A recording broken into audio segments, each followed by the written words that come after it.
വൈകുന്നേരം സന്തോഷത്തോടെ വീട്ടിലെത്തിയ ആര്യയെ കാണാൻ രാഘവേട്ടൻ എത്തുന്നു. ആര്യയുടെ കയ്യിലെ പണവും അവളുടെ മുഖത്തെ സന്തോഷവും കണ്ട് രാഘവേട്ടൻ്റെ മനസ്സ് നിറഞ്ഞു. രാഘവേട്ടൻ പറഞ്ഞു, കണ്ട മോളെ, ഞാൻ പറഞ്ഞില്ലേ നിന്റെ കൈപുണ്യവും അധ്വാനവും നിന്നെ കൈവിടില്ല എന്ന്. ഈ സന്തോഷം എന്നും ഉണ്ടാകട്ടെ. ആര്യ പറഞ്ഞു. എല്ലാത്തിനും കാരണം രാഘവേട്ടൻ തന്ന ആത്മവിശ്വാസമാണ്. രാഘവേട്ടൻ പറഞ്ഞു. അതുമാത്രമല്ല മോളെ, നിനക്കൊരു നല്ല വാർത്ത കൂടി കൊണ്ടുവന്നിട്ടുണ്ട്. നമ്മുടെ അടുത്തുള്ള സ്കൂളിലെ ഹെഡ് മാസ്റ്ററെ ഞാൻ കണ്ടിരുന്നു.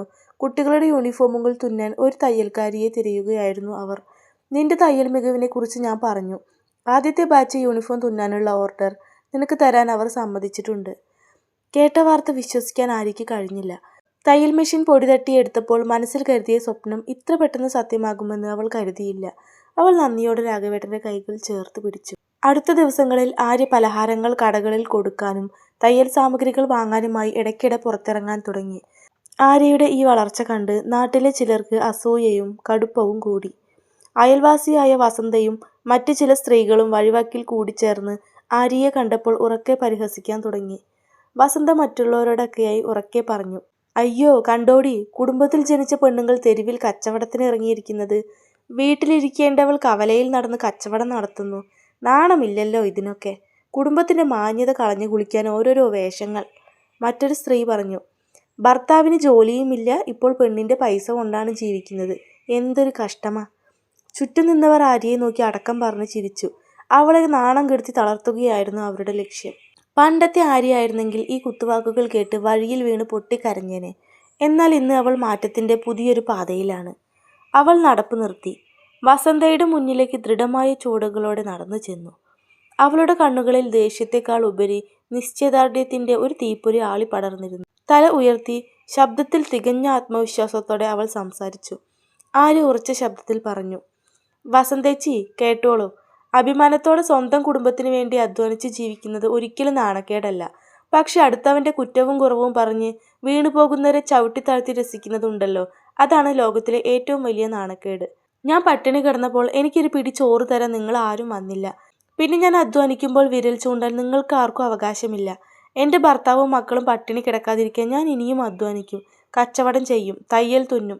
അതിലെനിക്ക് അഭിമാനം മാത്രമേയുള്ളൂ. ആര്യയുടെ ആ മാസം മറുപടിക്ക് മുന്നിൽ വസന്തയുടെയും കൂടെയുണ്ടായിരുന്നവരുടെയും നാവടഞ്ഞു. അവർ നാണക്കേടുകൊണ്ട് തല താഴ്ത്തി. ആര്യ തൻ്റെ കയ്യിലെ സഞ്ചി കൂടുതൽ മുറുക്കി പിടിച്ച് തല ഉയർത്തി ആത്മവിശ്വാസത്തോടെ മുന്നോട്ട് നടന്നുപോയി. പ്രതിസന്ധികളെ തട്ടിയകറ്റി അവൾ തൻ്റെ പുതിയ പ്രഭാതത്തിലേക്ക് ഉയർത്തെഴുന്നേൽക്കുകയായിരുന്നു. കവലയിലെ ഹസൻകായുടെ കട. രാവിലെ ആളുകൾ ചായ കുടിക്കാൻ എത്തുന്ന സമയം. ചൂട് പറക്കുന്ന പലഹാരങ്ങൾ അടങ്ങിയ കുട്ടയും പേപ്പർ പാക്കറ്റുകളുമായി ആര്യ കടയുടെ മുന്നിലേക്ക് കടന്നു വരുന്നു. ആര്യയെ കണ്ടതും ചായ അടിച്ചുകൊണ്ടിരുന്ന ഹസൻക കയ്യിലെ പണി നിർത്തി മുഖത്ത് വലിയൊരു പുഞ്ചിരിയോടെ അവളെ നോക്കുന്നു. ഹസൻക പറഞ്ഞു, വാ മോളെ ആര്യ, ഇങ്ങ് വാ. നിന്റെ വരവോടെ കടയിലാകെ ഒരു നാടൻ വിഭവങ്ങളുടെ നല്ല മണം പരന്നല്ലോ. എന്തൊക്കെയാ കൊണ്ടുവന്നിട്ടുള്ളത്? ആര്യ ചെറിയൊരു വിറയലോടെ കുട്ട മേശപ്പുറത്ത് വെച്ച് പറഞ്ഞു. ഹസൻക, സുഖിയനും ഉഴുന്നുവടയും ചൂട് കൊഴുക്കട്ടയുമാണ് ഉണ്ടാക്കിയിട്ടുള്ളത്. എല്ലാം വൃത്തിയായി പാക്ക് ചെയ്തിട്ടുണ്ട്. കച്ചവടം നടക്കുമോ എന്ന് എനിക്ക് ചെറിയൊരു പേടിയുണ്ട് ഹസൻക. ഹസൻക വാത്സല്യത്തോടെ അവളെ നോക്കി. പേടിയോ? എന്തിന്? മോളെ ആര്യ, അധ്വാനിച്ച് ജീവിക്കാൻ ഇറങ്ങി തിരിച്ച പെണ്ണുങ്ങൾ ആരോടും പേടിക്കേണ്ടതില്ല. നിന്റെ ഈ കൈപുണ്യം എനിക്ക് പണ്ടേ അറിയാവുന്നതല്ലേ.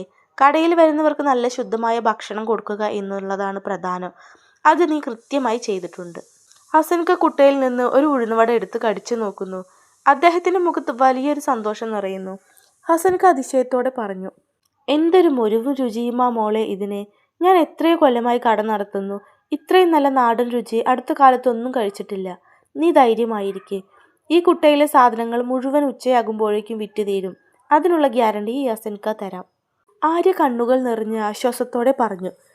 വലിയ ഉപകാരം ഹസൻക. എനിക്ക് എന്തെങ്കിലും ഒരു വരുമാനം ഉണ്ടാക്കിയേ പറ്റൂ. കുട്ടികളുടെ കാര്യവും വീടിൻ്റെ അവസ്ഥയും. ഹസൻക സ്നേഹത്തോടെ അവളെ ആശ്വസിപ്പിച്ചു. എല്ലാം ശരിയാകും മോളെ.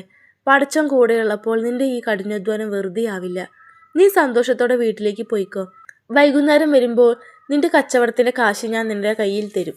ഹസൻകായുടെ ആ വാക്കുകൾ ആര്യയ്ക്ക് വലിയൊരു ആത്മവിശ്വാസവും പ്രതീക്ഷയുമാണ് നൽകിയത്. പുഞ്ചിരിയോടെ നിറ കണ്ണുകളോടെ അവൾ തല ഉയർത്തി തിരികെ വീട്ടിലേക്ക് നടക്കുന്നു.